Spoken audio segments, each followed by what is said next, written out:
प्रकटीकरण होता है। जितने भी पूज्य संत जन हैं जब वह एक दिव्य ज्योति मंच पर आते हैं, याद रखना, एक स्वर में प्रयागराज आते की हैं, ही एक धरती स्वर में में बोलते हैं, एक मंच पर आते हैं, कड़ा धाम में तो 500 वर्ष प्रकट होती है। अयोध्या का कलंक वैसे भी प्रयागराज भव्य राम हमारे लिए मंदिर के पावन निर्माण का मार्ग भी तीर्थ स्थल है। ये होती है दुनिया का ताकत सबसे बड़ा आध्यात्मिक और काल सांस्कृतिक में एकता की ताकत का अलग जगाने का जब काम सैलाब का आगमन किसी धरती पे दुनिया के अंदर आज भी होता है तो वह प्रयागराज की धरती में महाकुंभ और कुंभ ये की परंपरा आयोजन वहां से सब शुरू सब होती देखते हैं। है। जाति पाति को छोड़ हरि को भजे सो हरि का,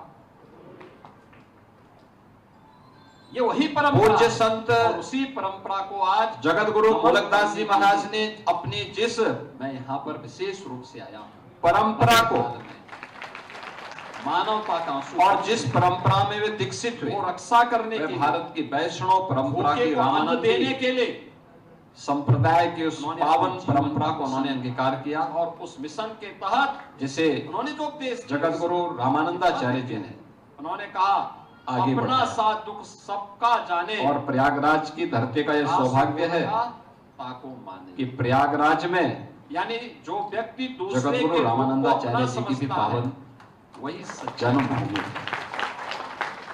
यही वही प्रयागराज की धरती है गोलकदास जी की जहाँ माँ गंगा, माँ यमुना और माँ सभी के सरस्वती हम सबे हमारे तीनों की जीव त्रिवेणी जंतु का वही दर्शन करने के लिए और उस पावन त्रिवेणी में यही आस्था की डुबकी लगाने के लिए हर सनातन धर्मावलंबी जीव मात्र के प्रति करुणा का भाव प्रतीक्षा करता है। माघ में लेके यही है भारत कुंभ के की संतों की महाकुंभ परंपरा। का सौभाग्य तो और दिल्ली को उसी ही प्राप्त परंपरा होता है। को जिस परंपरा और उस में प्रयागराज की धरती में आज यहाँ पर जन्म लेना और फिर वहां से उन्होंने पहले देश के विभिन्न तीर्थों में दिव्य ज्योति ब्रज में, प्रयागराज की धरती में अयोध्या धाम प्रकट में, होती है, लेकिन चित्रकूट में, अपनी प्रयागराज ज्योति से में, संपूर्ण काशी में, भारत को आलोकित करती है। जगन्नाथपुरी भूमि में आकर के उन्होंने यानी वैष्णव परंपरा का अलग इन सभी क्षेत्रों में जाकर के में दिया। उस आज आध्यात्मिक और 451 वर्ष हो सांस्कृतिक गए। चेतना को जागरूक लेकिन करने जब के मैं बड़े कार्यक्रम को जगत अपने गुरु हाथों में पूज्य लिया। गोलकदास जी महाराज की दिव्य अभी समाधि यहाँ का पे दर्शन कर रहा था। कितना हमारे दिव्य चीज है। पूज्य संत जिन बातों को कह रहे थे 451 वर्ष पूज्य के बाद संत भी उनके प्रकटीकरण का राजेंद्र और दास जी उनके महाराज उन्होंने दिव्य कहा समाधि चार लेने की मुगल तिथि बादशाहों एक है। का कालखंड वैसा कृष्ण पंचमी जगत गुरु गोलकदास जी वैसा महाराज ने कृष्ण देखा। पंचमी के दिन अकबर का भी देखा, आज जब मुझे वहां पर जहांगीर का भी देखा, दर्शन शाहजहां करने का भी सौभाग्य देखा, प्राप्त हुआ, वह तेज औरंगजेब का भी देखा। वहां पर उसी रूप में मुझे देखने को मिला। उस समय की क्रूरता को भी देखा।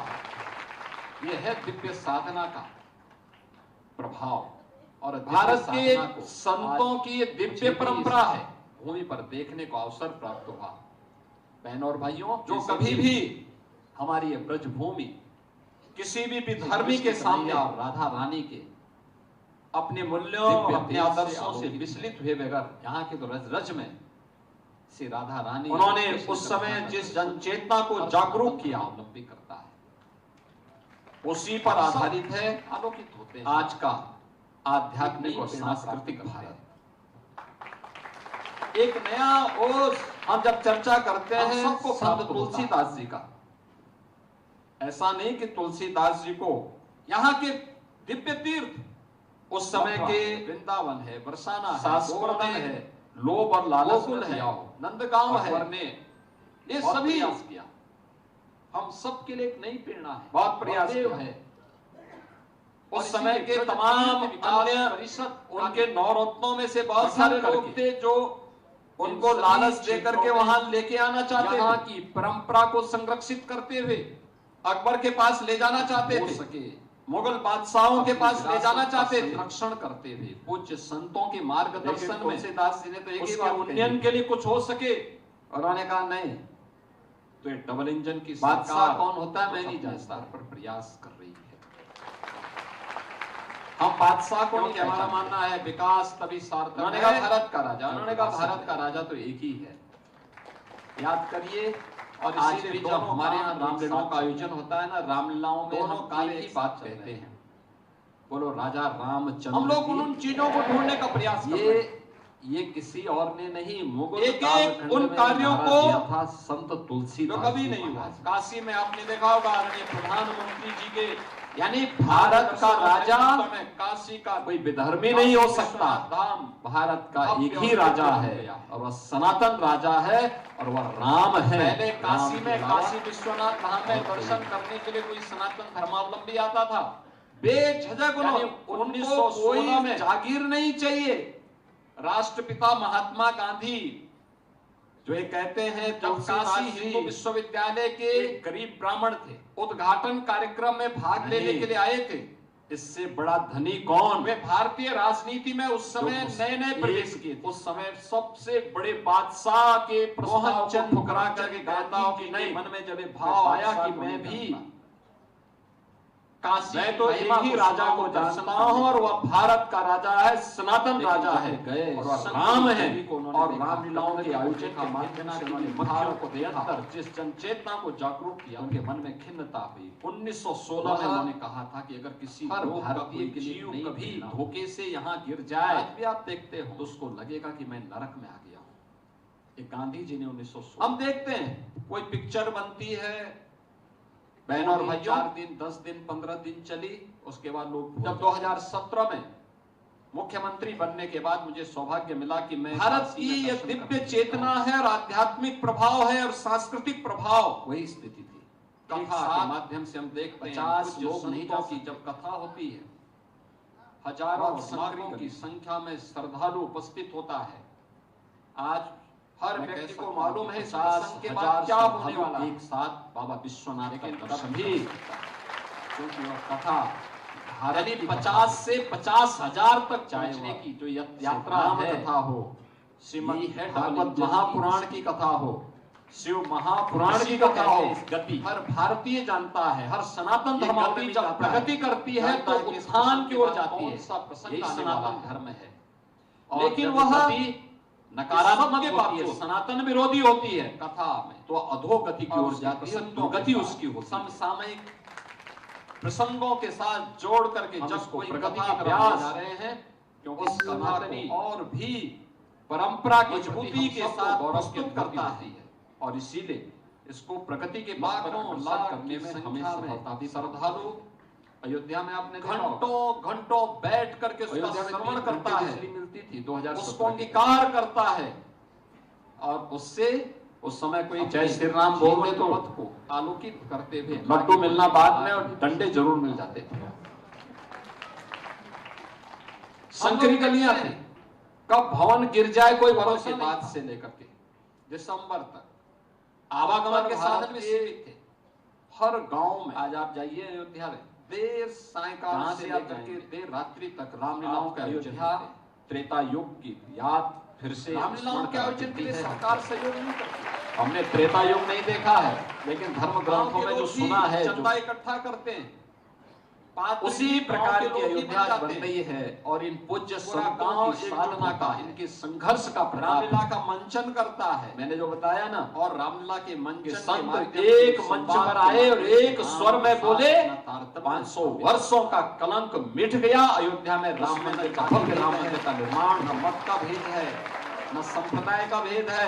अगर संतों की कोई एकता भेदभाव में नहीं इतना होता। सब उस इतनी एक ताकत मंच है, के माध्यम से पूरा गांव एकजुट होकर के, पूरा गांव सनातनी उस अगर दृश्य को एकजुट देखने के लिए, होकर क्या के बुजुर्ग हो, क्या अपनी महिलाएं हो, ताकत का एहसास कराना पुरुष हो, प्रारंभ क्या कर दे, बच्चे तो हो, कोई भी सारे विधर्मी लोग एकजुट होकर के उसको और ध्यान से विधर्मी सुनकर की के आड़ में उनके जूठन को खा करके हिंदू विरोधी षड्यंत्र रचने वाले इस शुरुआत भारत का बाल उसी बांका मध्यकाल नहीं में कर पाएंगे। यही कहने के लिए आपने यहाँ पूज्य संत याद करिए जगत गुरु मुलकदास जी महाराज की संत पावन रामानंद जी जयंती महाराज की कार्यक्रम के परंपरा अवसर पर आप सबसे विनम्र अपील करने के लिए अलग अलग जाति से जुड़े हुए ये यात्रा हमें रुकने नहीं देनी है।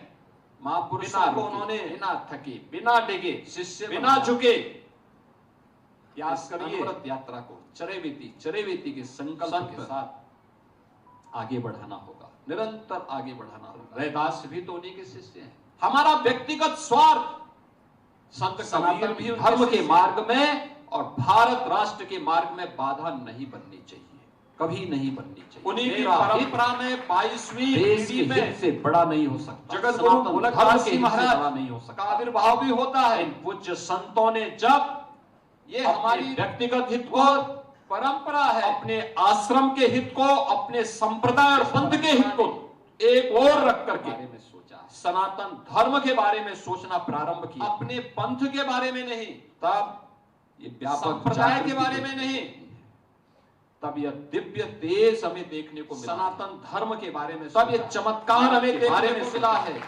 कई पीढ़ियां गई, भारत बना है। अयोध्या में राम भारत का झंझावतों से हमारी पीढ़ी सौभाग्यशाली है। हमने अयोध्या में राम मंदिर आंदोलन को भी देखा है। हमने अयोध्या में संतजन है जब एक जन्म भूमि को मुक्त होते हुए भी देखा है। और हम लोग याद रखना, हमने राम एक स्वर में स्वर में बोलते हैं, भव्य एक मंच पर आते हैं, हम सब साक्षी। तो 500 वर्षों का याद करिए, ये 1500 करके भव्य, ये 2026 चल रहा है। ये होती है ताकत एकता की। 1526 में एकता की ताकत संबल में श्री हरिहर मंदिर को जगत गुरु रामानंद बाबर की औलादों ने तोड़ा था। ये परंपरा वहां से शुरू होती है।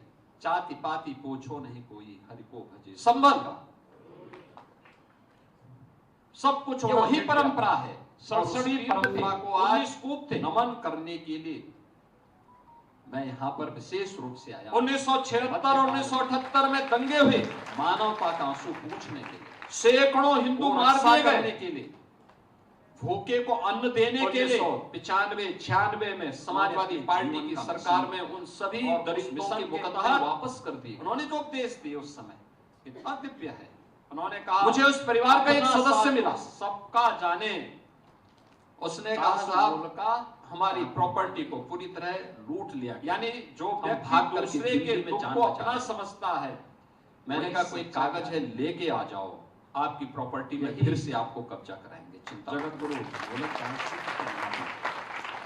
सब इनके, आज मुझे इस बात सबे हमारे होती है कि हमने वहां की 84 कोस के लिए अभी पैसा भी दे दिया है वहां की परिक्रमा करने के लिए। यही तो सड़क बन रहा है। मैंने कहा 2 लेन की सड़क बनाओ, जगह जगह सराय बनाओ, जगह जगह धर्मशाला बनाओ, यात्रा प्रारंभ कराओ।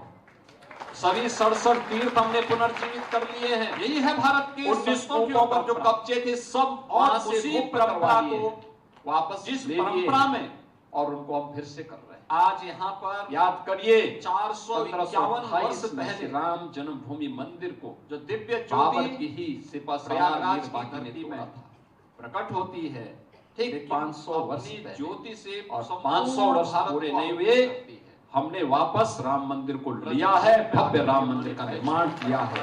ये भारत का गौरव है। और तब होता है जब पूज्य संतों का 451 वर्ष हो गए हैं, उस प्रकार का नेतृत्व होता है। जगत गुरु डबल इंजन की स्पीड होती है, दिव्य समाधि ताकत भी इस रूप में हम सबको देखने को मिलती है। आज मेरा सौभाग्य है कि मुझे जगत 451 वर्ष के बाद भी पावन उनके प्रकटीकरण का और उनके पावन जयंती कार्यक्रम में भाग लेने का अवसर प्राप्त हुआ है। मैं इस अवसर पर समाधि लेने की तिथि एक कोटि नमन करता हूँ, आप सबका अभिनंदन करता हूँ। पूज्य जगत गुरु द्वाराचार्य पूज्य स्वामी राजेंद्र दास जी महाराज, आचार्य जी महाराज को और अन्य सभी पूज्य संतों का भी अभिनंदन करते हुए अपनी वाणी को देता हूँ विराम। वहां पर जय जय श्री राम। यह है दिव्य साधना का प्रभाव, और दिव्य साधना को आज मुझे भी इस भूमि पर देखने का अवसर प्राप्त हुआ। बहनों और भाइयों, वैसे भी हमारी यह ब्रजभूमि श्री कृष्ण कन्हैया और राधा रानी के दिव्य तेज से आलोकित है। यहाँ के तो रज रज में श्री राधा रानी और कृष्ण कन्हैया का दर्शन हर सनातन धर्मावलंबी करता है। हम सब आलोकित होते हैं, आकर के एक नई प्रेरणा प्राप्त करते हैं।